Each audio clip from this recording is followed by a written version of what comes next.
If you're hearing this, you're listening to the public version of our members' podcast. Normally, these are shortened versions of the full episodes, but in this one, I'm speaking to a couple of guys trying to raise some money for a very good cause, so the entire podcast is available for you to listen to. We have no ads or sponsors, which is entirely due to the support of members via Patreon, so a huge thanks to all of them for making this possible. And now, the Above Average Podcast with Zac Blackledge and Dan Goymer. Welcome, and I am here with Zac and Dan, the firemen. How you guys doing?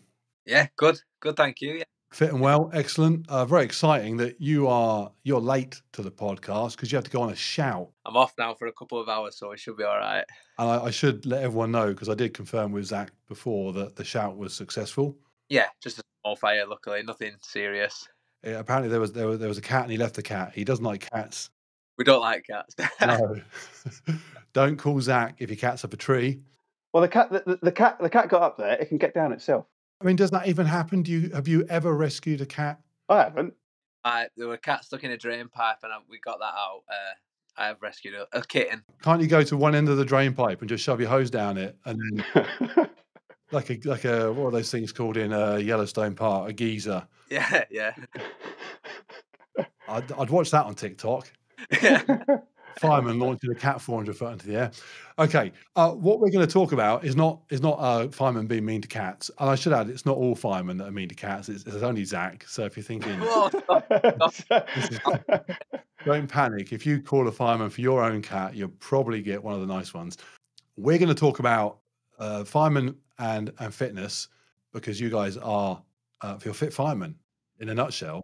We try to be. I first came across you guys through your Hyrox endeavours, so we're going to talk about that, and we're going to wrap up by talking about Zac. You had some health issues, right? Let's start off. You guys are firemen. Actually, the first thing I wanted to talk about, because Dan, we spoke about this when we chatted last week, just to set this all up, and I had no idea. Am I right? Most firemen aren't full-time firemen. Yeah. So across the country, approximately over 65% of firefighters throughout the UK are on call. But if you take out the major metropolitan cities, so London, Manchester, over 80, I think it's 82% of firefighters are on call. And how the on call system works is that you have a fire station in an area, whether it be a town, a village, whatever, and locals who live within a certain radius of the fire station give a certain amount of hours to the fire station to be able to respond to fire and other emergencies. I assumed, whenever I say I assume, I hope other people listening are thinking, yeah, me too, and it's not just me being an idiot. I just assumed all firemen nowadays, I say nowadays, I assumed they were all full-time firemen. I said the reason I said nowadays is because my granddad, I don't know, 500 years ago, was an on-call fireman. Like, he had his regular job. Anyone that lived in Sonning 500 years ago, if your house was burning down, I don't know, I don't know what they did, went up on top of a hill and rang a bell, and everyone was an on-call fireman came running. I assumed that had gone the way of my granddad. I imagine he had something very similar to the bat signal. Yeah, yeah, it was actually a fire bell or something. Yeah. Indeed, yeah, I had no idea that you. So Dan, you have you have another job.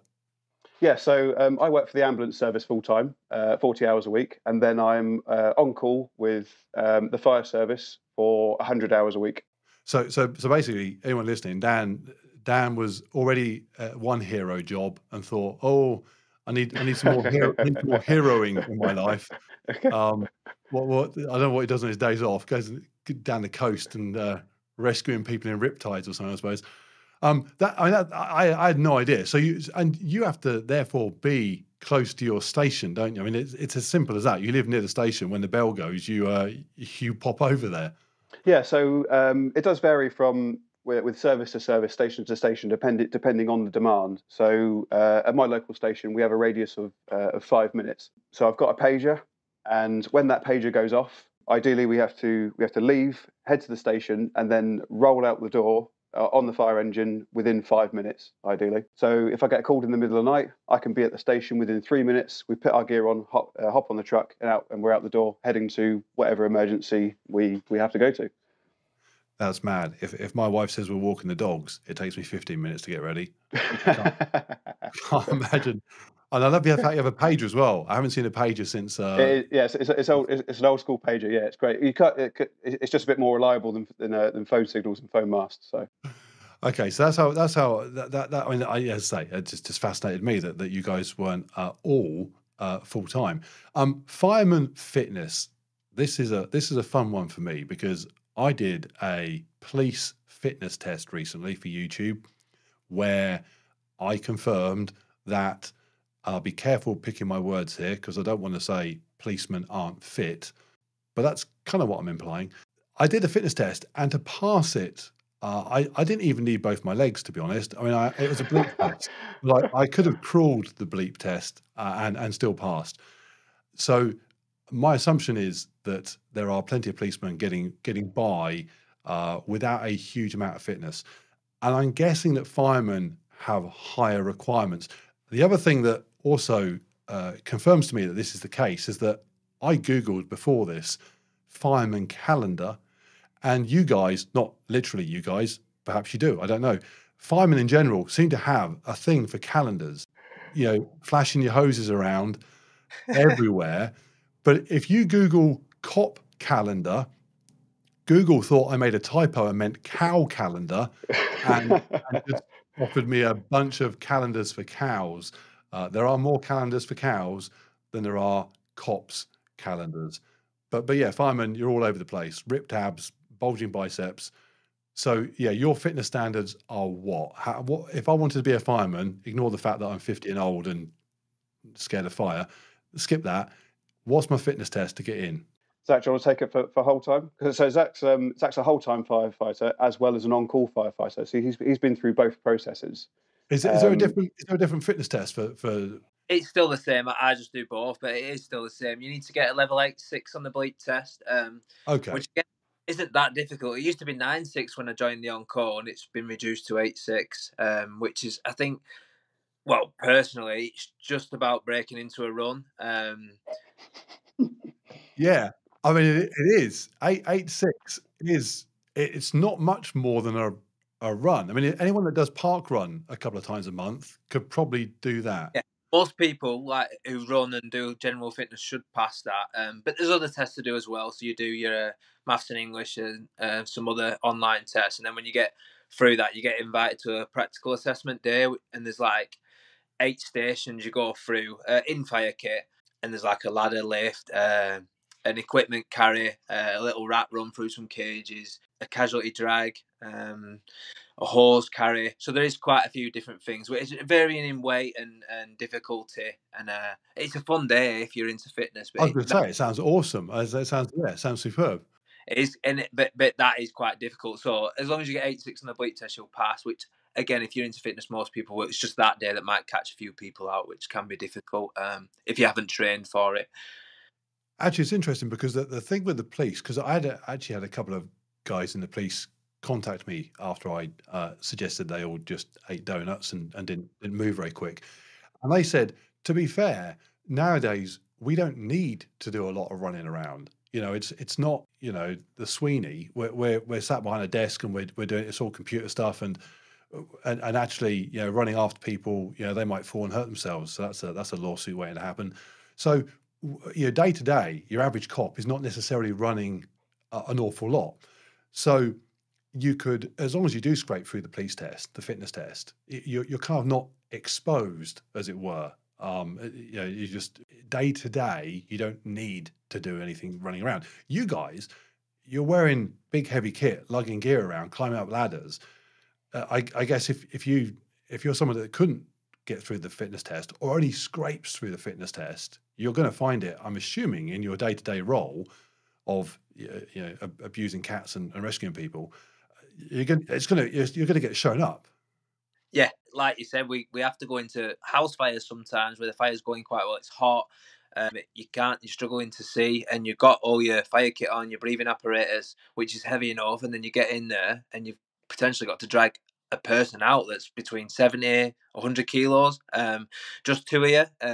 Again, if it's a heavy casualty, you can ask for help with another BA team, but at some point, you might find a time where you need to be strong and fit and be able to get someone out of a burning building, potentially. Actually, I'm reassured because I've just dipped under 100 kilos. You'll be fine. We'll save you. No, I mean it is.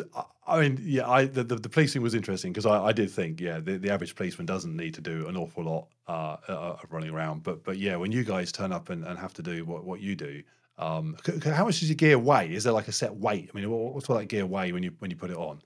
I think like just the fire kit alone, maybe between 5 and 10 kilos, but then you add breathing apparatus to it, that's probably another 10 kilos. So you're roughly full fire kit, helmet, breathing apparatus, probably around 15 to 20 kilos, which is no joke when you're trying to move around and in hot and sweaty environments. No, in fact, we're going to talk about running around in your kit and weighing yourself down in a bit. But no, putting even 10 kilos on.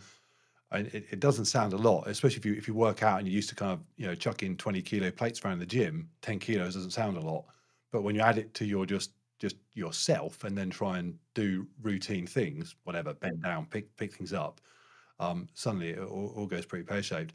So in terms of your routine, do you this is where I give the indication that my only knowledge of firemen is from watching movies. Which is probably true. Are you working out in your? Because here's what I think firemen do. You're either out rescuing people, doing your hero bit, which is amazing. We as the Americans say, thank you for your service, or you're in the firehouse pumping iron, like in prison. That's what I kind of think. Are you not just working out? Well, that's what I'd be doing. That's why if I any motivation for me to be a fireman would come from the fact that I'm either half the time a hero and the other half the time I just get to work out for free. I wish it was like that. We get about an hour a day PT time, but that's in and around jobs if we can get it in. But there's quite a bit of admin to do as well, unfortunately. But we do get an hour training time. Admin? What? Admin? We want you guys. We want you. I want my fireman to come straight from the bench press. Yeah. I don't want him filling out forms. Whoever's giving you admin, if you're listening, higher ups, cancel that rubbish. Get these guys lifting all the time. So have you got a gym in your what do you call it? A firehouse? Is that am I using the right terms here? Yeah. And we've got a big engine house where the fire engines are, especially in summer months. I'll drag some of the kit out of the gym and have it in the engine house with the shutter doors open outside and do all my workouts there in the sun as well. Actually, that's interesting you say that. What's recruitment like for the fire? So are you guys? Is there? Do you need people? Are you kind of got more than you need? What's the situation with people wanting to be firemen nowadays, or fire people? What's the? Firefighters. Firefighter. There you go. Thank you. Yeah. Thank you for helping this old man into 2023. Yeah, firefighters. Have you got plenty of them? Do you need more? What's the score?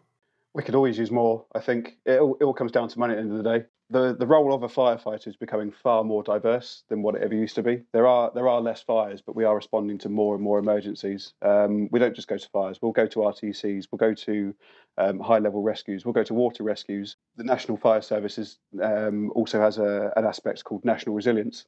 So potentially we could go national flooding, heath fires. Potentially we could certain areas, certain services could be deployed to anywhere else in the country.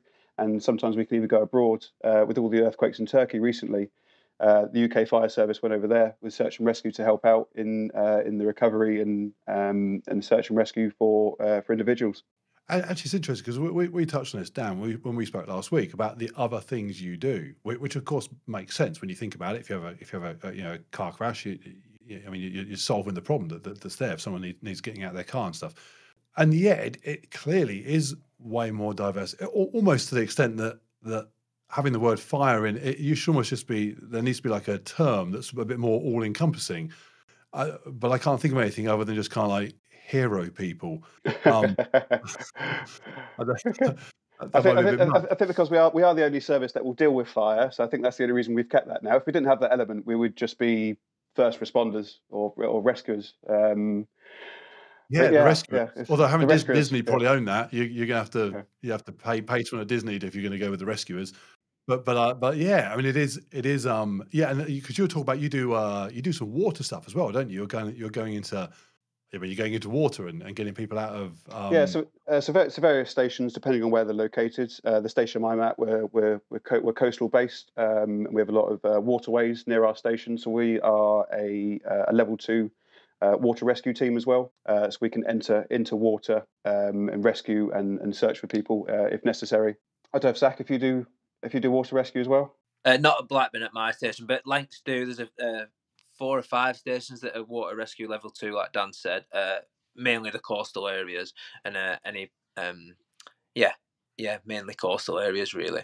Yeah, it's interesting because I guess luckily not something I ever had to give any thought to who would come and help me if I fell in a river. But yeah, the idea that it's a firefighter isn't something that would spring to mind, but actually makes perfect sense. If it's it's weird. The health and safety and policies and procedures are a nightmare and a minefield in the fire service. So there's you have water awareness level 1, water rescue level 2, which is actually a wading team. So at the moment you become buoyant, you're not meant to become buoyant, and that's the point of no return. You can then go to level 3, which is generally our technical rescue teams. So each service will have various technical rescue teams, so they are able to swim in water, use boats. They'll do potentially more complex high level rescues, rope rescues, potentially bariatric rescues as well, animal rescue and things like that. So it's very much more of a specialist role now. Yeah, no. So when you say become buoyant, you mean so basically you're kind of wading out, and at the point you start to float, that's where you're like, okay, that's yeah. So you as a level 2, Mark, being nearly 7 foot, you'd be great because you could go into the deepest parts, and we will just go with you. Yeah, Get a lanky over here. Send it. You can wade halfway across. No, in fact, I'm now thinking of examples where I've seen firemen doing stuff, and actually the only thing that springs to mind is kind of firemen kind of crawling out on the ice to rescue someone's stupid dog. I guess it's not quite as simple as there's a lake, there's someone in trouble, you jump in and don't give it a second thought. I imagine that does create some admin. It certainly does. But for every first responder, everyone in any emergency service, our own safety comes first, because if we get injured, we can then no longer help anyone else. Yeah, no, in fact, fair enough. This is just trying to make me sound as exciting as a firefighter now. But I used to be a lifeguard, so we're on the same team. Great guys. job. Yeah, thank me for my service. Which basically involved eating a pot noodle really on poolside while old ladies swam up and down. Yeah, we were taught the same. Yeah, don't go and jump in because you might now have 2 drowning people, or at least you're wet, and that's annoying for the rest of your shift. So yeah, look after yourself. Cool. Okay, really interesting. Right, so you guys need to be fit and healthy. You are fit and healthy, and there are obviously many people here today that might not be otherwise because of that.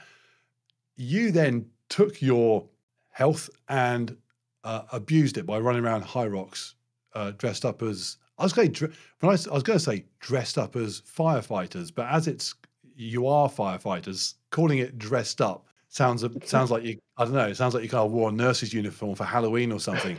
I mean, you put on your work clothes basically and did Hyrox. So for anyone that doesn't know what Hyrox is, which is probably nowadays very few, it's a multi-disciplined fitness event. If you do CrossFit, you'd call it, well, it's just CrossFit, isn't it? For everyone else, it's not. It involves a 1 kilometer run around an arena, then you duck into the arena, you do an exercise, you then do another 1 kilometer run, repeat 8 times. So it involves 8K of running, which is why not every CrossFitter loves it. It involves 8 exercise stations. So, for example, ski erg, rowing machine, kettlebell, carries, stuff like that. Takes the average person about an hour and a half to do it. Some people over 2 hours, the elites under an hour. You guys did it in the team event, which is where you get to do the runs together. So you're both running 8K, but you're sharing the load on the obstacles. And you wore your kit, which, as we've established already, is quite heavy. And the bigger problem I'd have thought of Hyrox is it's just so hot. You're indoors in an arena. If you've never done one, I mean, you can't even imagine that the first time you get 100 meters into your first 1,000 meter run, you suddenly realize you're cooking. I imagine you guys were cooking before you started. And first of all, let's touch on why you did it, because if there's no good reason, you're just idiots. We did it to raise awareness and funds for the Stroke Association and the Firefighters charity. Okay, you're not idiots. I take it all back. I'm definitely, like you said, 100 meters in, we were like, wow, this is going to be a long time and hot and sweaty. Out of interest, did you have to get permission from them, from Hyrox first, or did you just rock up looking like that? We're really lucky that the gym I go to, Luma Fitness, the owner or co-owner, Gordon Fern, is an ambassador for Hyrox. So I explained to him what we were doing. He got us the contacts, and we had a couple of people to liaise with when we got to Hyrox in Glasgow. They were more than happy for us to take part and do this. So yeah, we're really fortunate, really lucky to have the people behind us we did. Yeah, they are. I've done. I ran in a weighted vest at Hyrox. They were equally cool when I did it. Actually, it will be interesting though, because obviously when I did it, I don't think anybody in the UK had done anything too wacky. And then I saw you guys. In fact, it was quite annoying because I ran in my weighted vest and thought, yeah, that's the coolest thing ever. And then next Hyrox, I see you two Muppets. I'm like, oh, come on. Unbelievable. It'll be interesting actually with Hyrox, because I wonder if, especially now you've done yours, which was really kind of visually obvious. My weighted vest, annoyingly, didn't look. I should have painted it pink. I don't know enough people saw it on me. I think they just thought that guy's going really slow. Isn't he off YouTube? He's rubbish. You meant to wear it on the outside of your t-shirt, Mark, next time. Yeah. Do you know what? When I put it on, like in my house, in my living room, it looks like a tactical vest kind. I felt like a Navy SEAL. I felt very Goggins. And I thought, yeah, this is amazing. I'll be on a podcast with Jocko Willink or something next, and this is awesome. And I get the Hyrox and I'm running, and I'm watching the footage back of me running. I think you can't even see I'm wearing it. I just look rubbish. You guys look like a couple of firemen. So yeah. So I wonder if people have seen you do it, and now Hyrox. I wonder if behind the scenes, I hope they are, because it'd be funny. I hope they're fielding queries every day from people saying, I want to come as a gorilla. And I want to come with a phone box, and I want to carry a fridge with me. I hope they're now kind of rolling their eyes, thinking those bloody firemen. We should. I hope so. Yeah, no. If I go to the next one and I'm held up by someone dressed as, I don't know, the Tower of London or something, I think, yeah. Stupid question. Was it hard?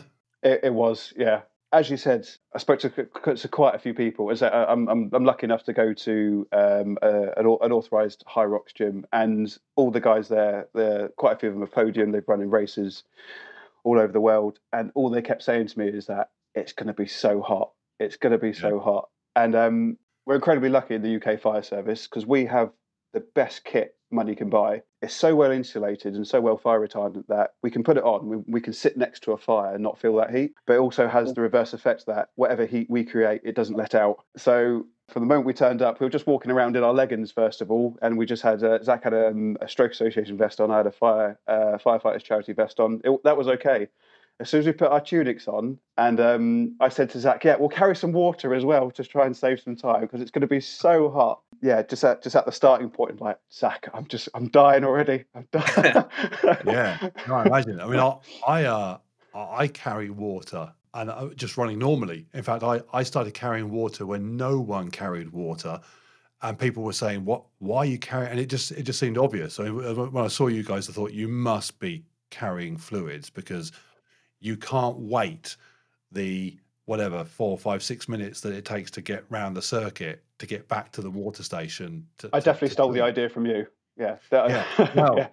Yeah. No. I mean, it's quite funny because I did my first Hyrox, actually I did my first Hyrox, didn't carry water and was really thirsty. So I thought, well, from my running background on an ultra or something like that, where I'll just carry water. Why wouldn't I? So I went to my second Hyrox and used water. Felt like an idiot because no one else had it. So I'm on the start line looking like an ultra runner with my flipping weight, my water pack on. And but then the next Hyrox I went to, suddenly everyone's got, well, not everyone, but there's plenty of people with water packs on going, oh, I got the idea off you. So I was like, oh yeah, I should have contacted a water pack company and done some sort of definitely YouTuber sponsorship deal. I missed out on that one. But so you carried water because you would have lost. I mean, interestingly, I did a little bit of science, inverted commas, when I did mine. I lost a couple of litres in weight and drank a litre. So I probably lost about 3 litres in the time that I ran mine with a weighted vest on. You would have. I mean, I imagine you finished and were just glugging down water to replenish afterwards. You must have been. Yeah, I think you did a test, didn't you, Dan? No, a sweat test. Go on, mate. Did you? Yeah, last summer did a sweat test for another little challenge that's going on in the background. So I wore my kit, went on a 14K run outside, and I think I lost about 1.5 liters an hour after the sweat test. So I really wish we took a pair of scales to Hyrox just to see how much we had lost. Literally what I did. Yeah, that would have been fascinating. Yeah. But even though we had the water packs, we were still walking past the station, and one of our friends was there. He said, "Chuck some water over your head." And we looked at each other like, "That's a genius idea." It's just, why didn't we think of that? It's just at the water station chucking water over ourselves. Oh, you're not alone. I was watching Hunter McIntyre's recent world record at Hyrox, and yeah, he runs past the water station on a few occasions, and has almost perfected the multi-cup grab, where he sort of lunges all of his fingers into 5 cups at once and grabs them, and then literally just drowns himself in about a liter of water, and then runs on. So it's a proven technique by the best in the world. So you're not alone in doing it. What of the 8 obstacles and the run? I mean, I guess the running the hardest part. I mean, I'm assuming it was. Yeah, it was, wasn't it? We had to do it together, didn't we? And it just felt like hot, like we said. And we tried to open our tunics up and get some air in, but it didn't make much difference. And it's just a long slog in fire kit running round the stations. You get a little break, don't you, for in pairs, and you can recover slightly while your mate's having a go. But yeah, the runs were probably the most difficult, and the burpees weren't nice in fire kit either. No, I imagine the burpees. I mean, I was going to say of the actual tasks, which ones were the ones you thought that's not too bad, and which ones were the ones you just thought that this is? For example, here's a question I ask people: if you could take a couple of the tasks out and double up. So for me, for example, I love rowing, so I would ditch the burpees and I'd row twice. You know, what for you? What would you ditch and what would you do again? Yeah, burpees would get ditched straight away. Yeah, anyone that says I'd keep burpees is Yeah. a sicko. Yeah, definitely, yeah. I quite like the sled push, especially in pairs. We were through that quite quick, weren't we, Dan? And also, pushing a sled I'm going to upset half the population, but it's very macho feeling. I need a better word than macho that also incorporates all those excellent female athletes. I can't think of a better word than macho. It simply is macho. I'm going to stick with it. Doing it as far, I mean, it must have just have felt like, yeah, I can just imagine. I've seen your photographs, and yeah, watching a fireman pushing a sled is I mean, there's your calendar. Submit next time it comes round. They probably want you half naked for it, but yeah, it just looks like a cool thing to do. Whereas the burpees in that kit must have just been. I mean, I imagine every time you hit the floor, you're just like, yeah, I'll just stay here, please. Yeah, to hinge and fire kit is quite restrictive, isn't it, Dan? It affects your hinging and bending down. It is Yeah, restrictive. so it's not even the kit not only the kit being hot, say doing things like burpees, squatting down, doing the wall balls. You've got no give in those leggings whatsoever. So you're constantly fighting against something or another. There's a lot of rubbing and a lot of chafing going on. Yeah, I imagine you should have done a deal with I don't know some chamois cream. Yeah, some lubricant company out there will have actually you'll now get the most inappropriate lubricant companies known to man contacting you, offering all sorts I hope so. Slippery solutions for your next challenge. My advice would be take the money from wherever you can get it. I won't worry too much. It wasn't Joe Rogan's podcast. I think it was sponsored by Fleshlight for the first couple of years, wasn't it? So brilliant. Yeah, don't worry about where the money comes. It's quite interesting because looking at your fireman gear, firefighter gear. I'm terrible. Looking at it's quite weird because Dan, you say it's like super high tech and it's the best money can buy. It's funny because it looks like overalls. Yeah, nearly. It feels a bit like overalls. But there's obviously a bit of science behind. I mean, as you say, you can sit next to a fire and not get cooked. Yeah, the material's called PBI, I think, and I don't know exactly how it's manufactured, but it just doesn't get any better. And so that's on the outside of the PBI, and then inside is insulated as well. So you're constantly in a battle with yourself. Yeah, no, it's funny because I mean it doesn't come across. I mean, in the photographs, clearly it comes across that you are cooking inside that stuff. But yeah, when you talk about things like not being able to squat down in it properly and not being able to lunge in it properly and so on, or it rubbing when you do, because people have, if you've not done, I mean, if you've done endurance sports, you'll know. If you've done anything like cycling or long running, sweat and body parts and material doing things repetitive can fast become, yeah, uncomfortable. Like I think halfway round, probably even earlier, like the kit was so heavy from sweat, and I remember running, and there was just a stream of sweat coming out the end of my sleeve as we're running past the crowd. It just didn't stop the entire way around.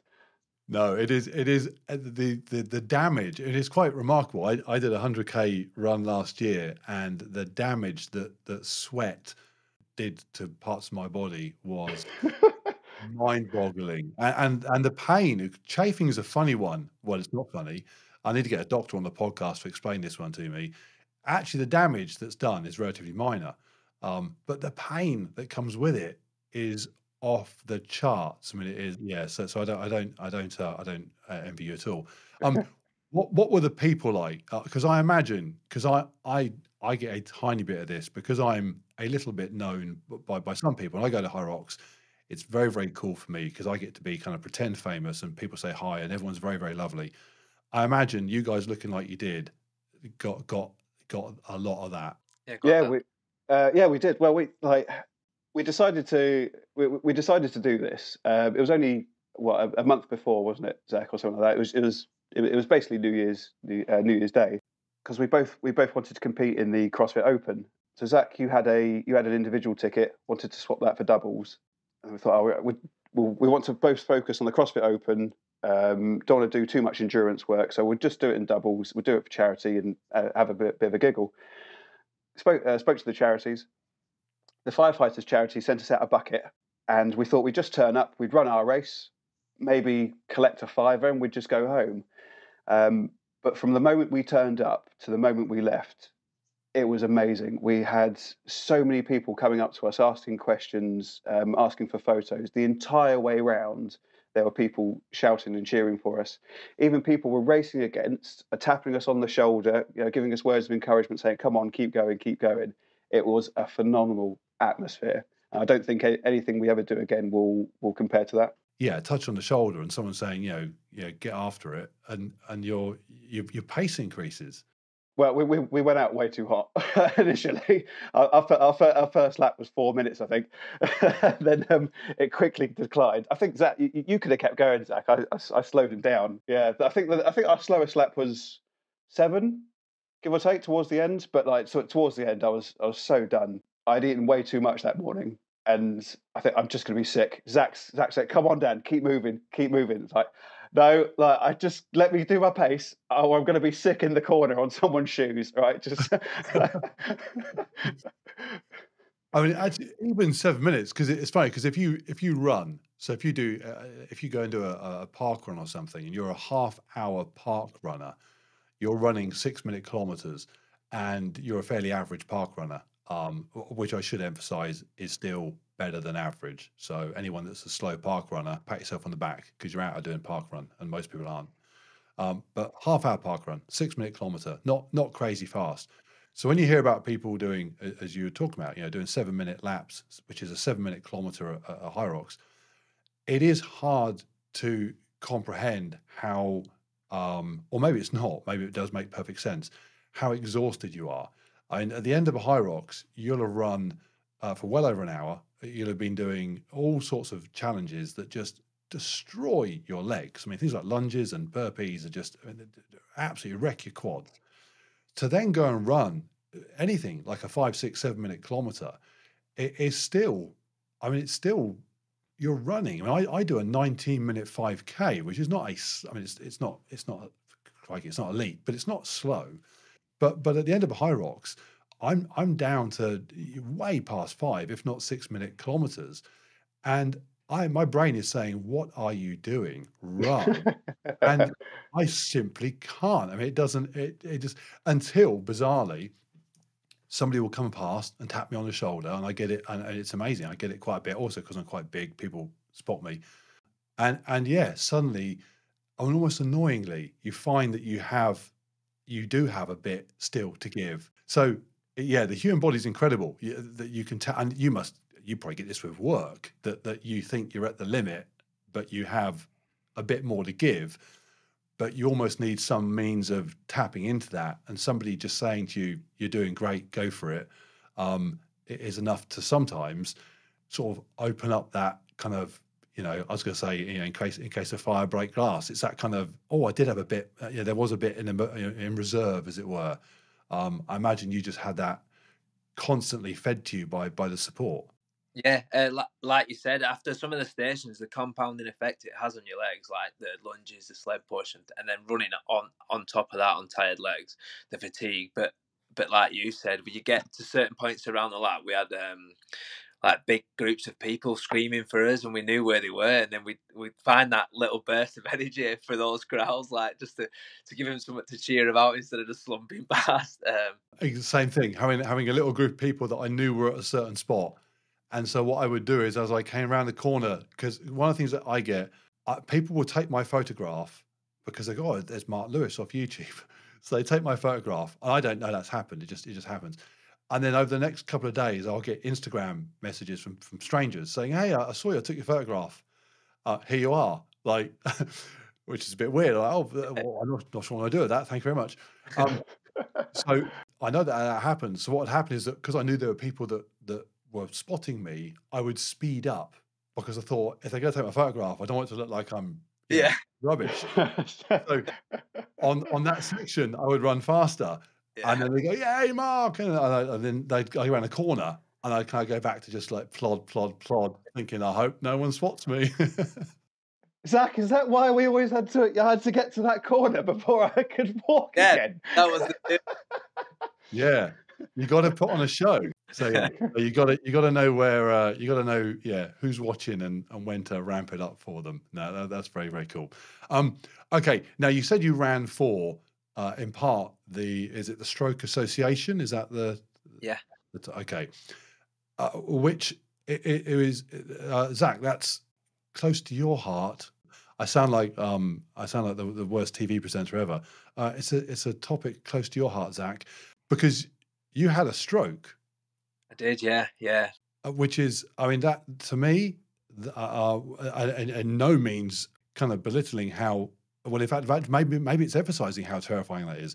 A stroke to me is like it's the kind of shark attack of ailments, because you're a fit, healthy guy. You were exercising in your kind of ocean of hobby, and boom, you get effectively attacked by something pretty horrific. It's not like you knew you were poorly and unwell, and it kind of just ramped up into something worse. It came out of nowhere. Yeah, like you said, completely out of the blue. I mean, I've done lots of fitness throughout my life. I've been in the parachute regiment as a young lad. So much fitness. And then on the day it happened, I was at a CrossFit competition, early afternoon, 3 p.m. One event to go, I'd done 4, felt fine. And a little bit bored knowing we got one coming up. So I said to my friend, let's go and warm up. And got to the warm up area. Like I said, I was feeling all right. Did like 5 clean and jerks at 50 kilograms, which for me is nothing. It's less than 50% of what I usually do. Did 5, felt fine. Looked around, my mate was still getting ready. Bent down, grabbed the bar, and my thumbs just felt weird. As I went to let go, my whole arms, like right and left, just like went. It felt like pins and needles from my shoulders to my fingertips on both sides, touching my fingers, and they didn't feel like my fingers. They just felt weird. I could see and hear people around me. I was just like, whoa, what's wrong with my arms? And I started to get a little worried because it'd been like maybe 30 seconds to a minute and my arm weren't responding. I was like, whoa, what's wrong? Someone came over to say something to me, and like I said, I could hear them perfectly, but I went to say something back, and the voice that came out of me, this all slurred, and I heard that and I panicked, and then I must have repeated myself like 6 or 7 times. I'm really panicking at this point. That voice inside my head is going crazy, like saying, "Talk normal, move your arms, stop what you're doing." I'm like, it felt like an out of body experience, because my body like weren't responding, and my voice, like, I could see and hear everything. It felt like I was just watching what happened over my shoulder. Did you have in those early moments? Did you have any kind of thought that it's a stroke, or was that not even? Were you just like, I don't know what's happening? No, yeah, initially, I thought, "I'm dying here. There's nothing I can do about it. Like, what is going on with my body?" And I was so scared. And unfortunately, this bloke I was trying to speak to didn't know who I was. But luckily, I turned to the side, and my friend was walking over at this point and recognised there was something very wrong with me, because he I was knew. going to say we shouldn't laugh, but I love the idea this guy's talking to you and he doesn't know you, so he thought, yeah, this is normal. Well, yeah, maybe. Yeah, This is how this guy is 24/7. yeah. I don't know. I heard what I sounded like, and it was just pure slurred words. And like I said, my arms were working, but obviously, some people might think that's normal, not want to offend somebody, maybe. Yeah, But yeah. Well, indeed, or if I suppose more worryingly, if you'd have been in a city centre on a Friday night or something out with mates, somebody might have just thought you were drunk. potentially, yeah. But like I said, luckily my friend was coming over. I turned round, and he noticed something was very wrong. Like, shouted for help, got hold of me and sat me down. And we like, for straight away almost. He said, "Can you raise your arms?" He said he noticed my face was falling on one side. He noticed my voice was like all slurred. He was like, I think he knew. An ambulance came eventually. It probably took about 20-30 minutes for the ambulance to come. And within that time, all my strength came back in my arms. Like, I'd say within 15 minutes, I was squeezing people's hands, but I couldn't talk at all. It felt like, when you go to the dentist and you get an injection in your tongue and your Yeah, mouth. yeah. It weren't my tongue. It felt like it was hanging out my mouth, and I just couldn't speak. Like, any words I come out were slurred, and sheer panic. Like, I'll never forget that feeling, that out of body feeling I've tried to describe, and the sheer fear that was running through me. I think about it all the time, and I never want to feel like that again. Like, it was horrible. Worcester Hospital, lots of tests. Found out I'd had multiple strokes, but for me, it felt like one episode. But 7 parts of my brain, small parts, were affected on the speech and memory side. I was lucky the blood clots went where they went in a way, and only affected speech and memory and my arms for a short period. The fragility of life, doesn't it? That it's just a roll of the dice as to where those clots end up in the brain, as to whether it affects. Yeah, I'm not a doctor, by the way, um, no, but whether it affects, speech or your ability to breathe. been killed quite easily if the Yeah. blood clot went somewhere else. But in the end, yeah, like I said, lots of tests. I was in Middlesbrough for a day and a half. I got released the next day, and then pending lots of further tests. So I had an MRI, a CT scan, some ultrasounds, and ECG. There wasn't anything found with my heart initially. There was just those 7 dead parts of my brain showing that blood clots had got there somehow. I'll fast forward to like having all the tests done. So in a 9-month period, I had like another MRI. I was wired up on a machine, like an ultrasound. You could see my heart perfectly. You could see all 4 chambers beating away. And then they injected some like a saline solution, some bubbles into my bloodstream. And once that got to my heart, you could see them all on one side bouncing around. And then they just asked me to like hold my breath and blow, which is called the Valsalva maneuver, which Yeah, you yeah. do when you're weightlifting. So I did that a couple of times, and on one of the times, a couple of bubbles passed through to the other side, which showed that I had a tiny, tiny hole in my heart. You So sound that, like you're checking for a puncture on an inner tube. It is incredible, isn't it, how the body, I mean, obviously, there's some crazy science going on to achieve what they did for those tests, but the body's just, parts, isn't it? It's just, yeah, parts of a machine. It's incredible. perfect analogy. Yeah. And then obviously I found that out, and then another few weeks passed, and the specialist actually rang me to speak about it and try and play out what actually happened that day. Give me a final closure. And he said, like, you must have had a biggish blood clot sat in your heart, which is still not normal, really. So we had to do some tests to see if I were prone to blood clots that couldn't pass through that hole. And then I've gone and done. I've had a few energy drinks. I've got my system under lots of pressure now. And then I've gone and done a bit of weightlifting, the Valsalva maneuver, and I've forced this blood clot through the hole, and it's split into 7 smaller clots, got to my brain, and made me have a stroke, which is it's crazy, isn't it? That It is, well, it is terrifying. Is the only way to describe. Although equally impressive that you're Well, I was going to say here, but the fact you're clearly running around still is even more so. I should say CrossFit must have loved that because it's obviously somebody whizzing off to hospital and they didn't cause it, so that's nice for them. Um, uh, they fixed you. Do you still have the hole? Are you still prone to clots? What if so? Why are you not lying down right now? Yeah, it's not me, unfortunately. I have to do something. But so what came out of us was the hole is way too small to operate. Worth a risk of operations. I'm on a medication called clopidogrel for life now, which is an anti-clotting agent, and it'll just prevent any blood clots doing what they did. The test came back that I'm not prone to blood clots. Everything's quite normal. It's just the fact somehow a blood clot got there. I had COVID quite bad a few months ago now, so maybe that I don't know, but That's somehow interesting. So you're on meds that prevent you or at least reduce the risk of your blood clotting in the first place, that's it. Yeah, but you still have the little hole in the heart, yeah, and just you just live with that, and there's no big deal in theory. yeah. They said, like I said, I spoke to the specialist. We talked through going forward, and he said, like on the medication with the tiny hole, there's probably less than a 2% chance it'll ever happen again. And I said, that's brilliant. Thanks. That was that. That just gave me confidence to start ramping my training up again and getting back what I lost and what I was fearful of potentially. And so now you're actually that was when? How long ago was that all happened? When was the actual stroke? 8th of May, 22. So nearly 11 months ago. And are you now? Are you as fit as you were? Not as fit on the way back still, or where are you today? I'm probably fitter than I ever was. Like early stages, I probably took 2 weeks completely off, like crying about it, gutted about it. And then because I was so depressed and low about what happened, I needed to exercise. But I did really steady cardio for quite a few weeks. And in that process, like I said, I was getting test results in and getting some building my confidence up slowly. Yeah. Added bodyweight exercise and just slowly built back up. I did a Hyrox Men's Pro in October, so that was what, May, June, July, August, September, October. 5 months after, felt good, felt fine.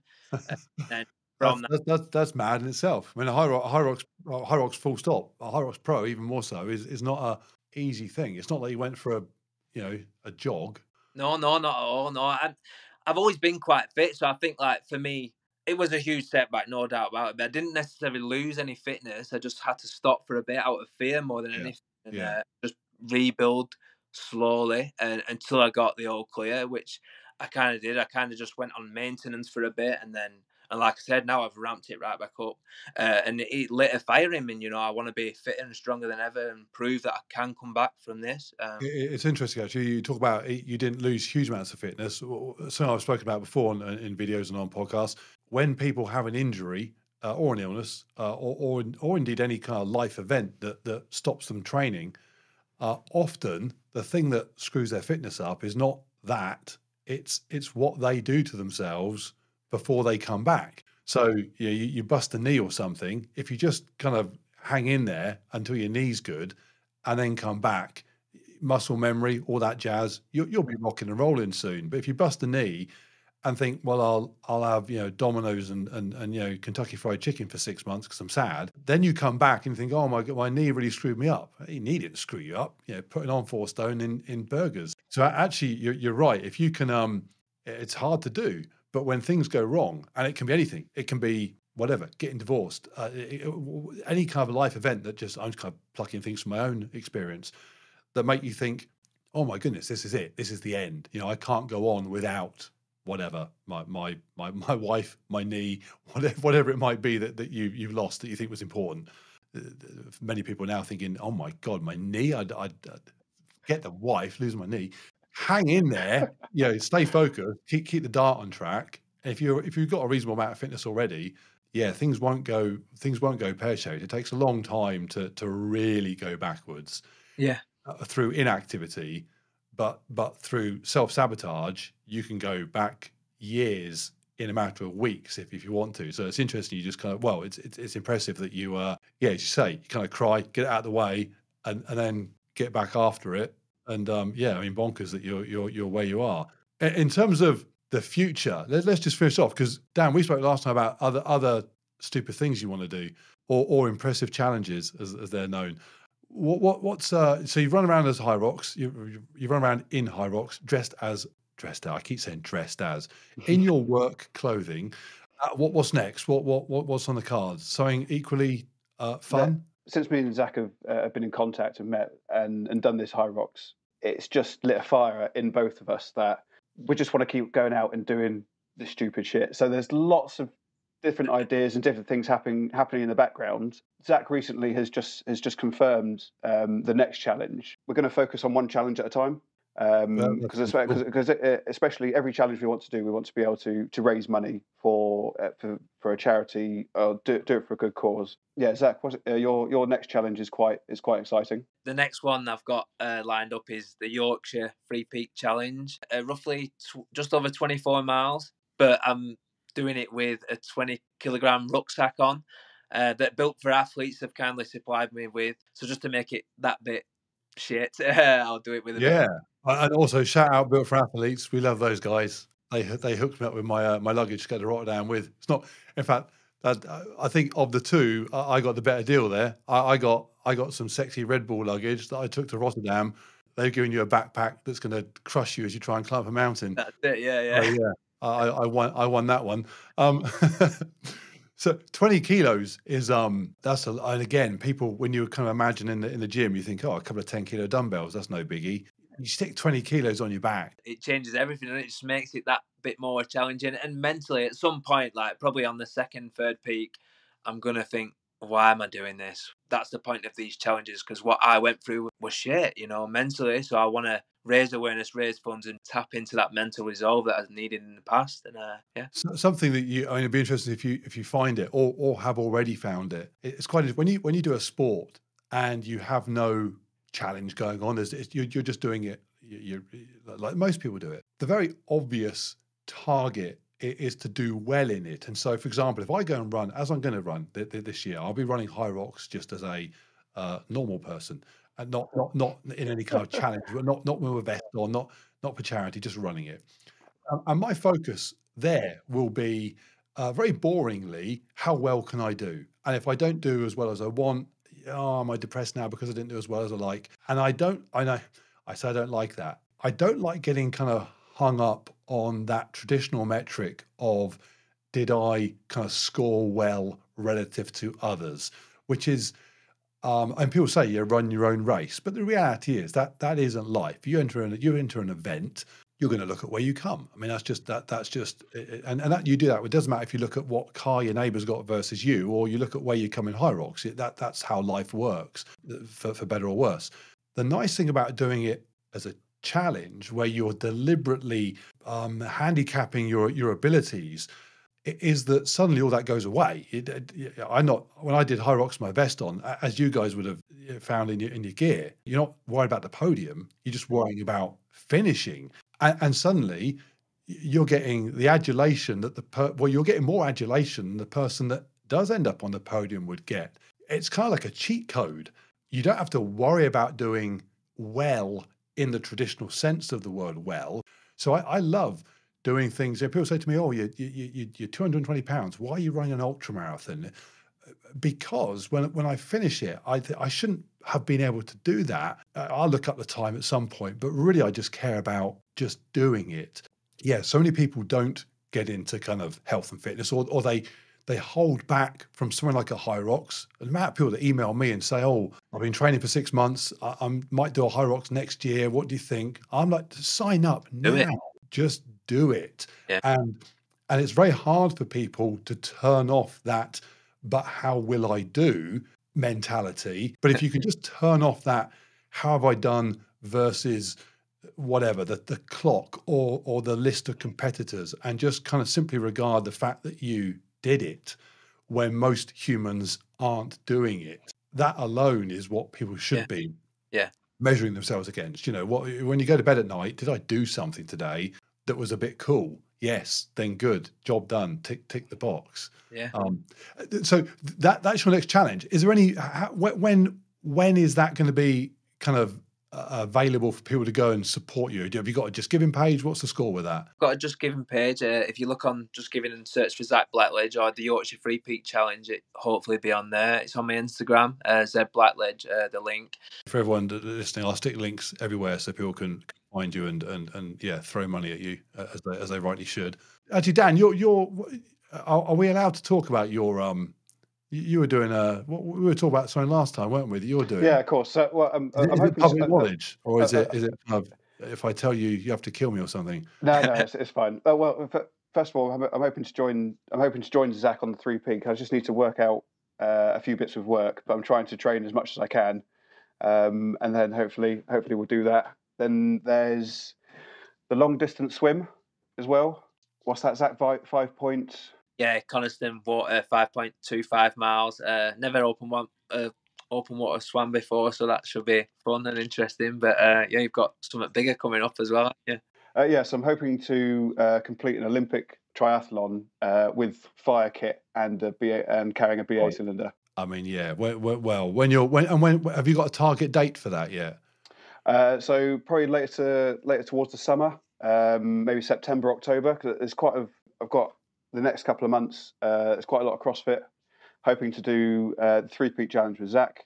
The swim, the day before, I may well be at a final CrossFit competition. If I'm not at that, I'm definitely be joining Zac. But either way, I've got that weekend off to do something, and then say Zach's going to join me on this triathlon as well. So hopefully, yeah, later towards the end of this year. There's going to be quite a bit involved. There's going to be logistically, it's going to be quite difficult. The swim. I had a few ideas, but luckily talking to you, Mark, I came up with an ingenious idea of towing our kit on a paddleboard while doing the swim, which would be great.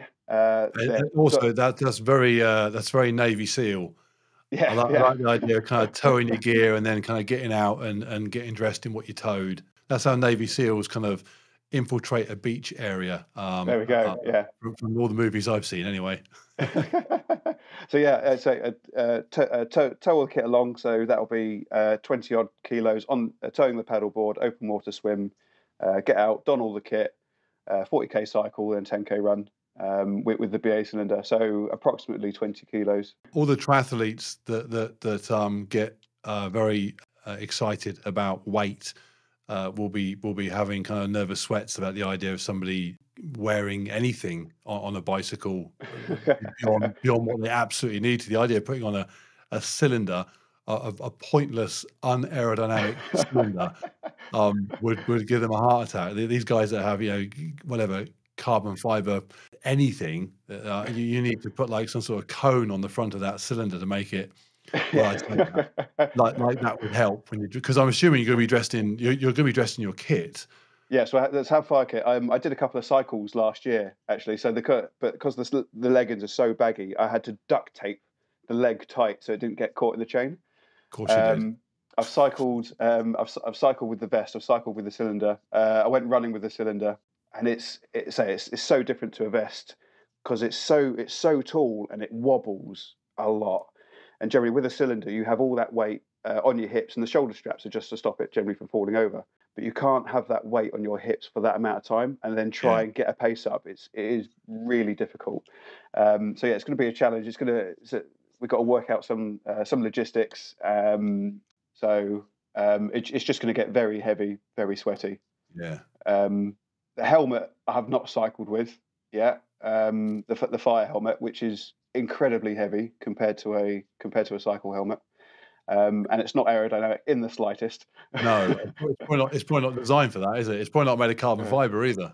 Yes, Zach, you've got to wear a helmet. You need to do a deal with I don't know, some bike company specialised or someone needs to build you a carbon fiber aerodynamic helmet, which you could then keep for work when you're running into a burning building. All your colleagues are going to be so jealous. Fly past with a low co-drag efficient.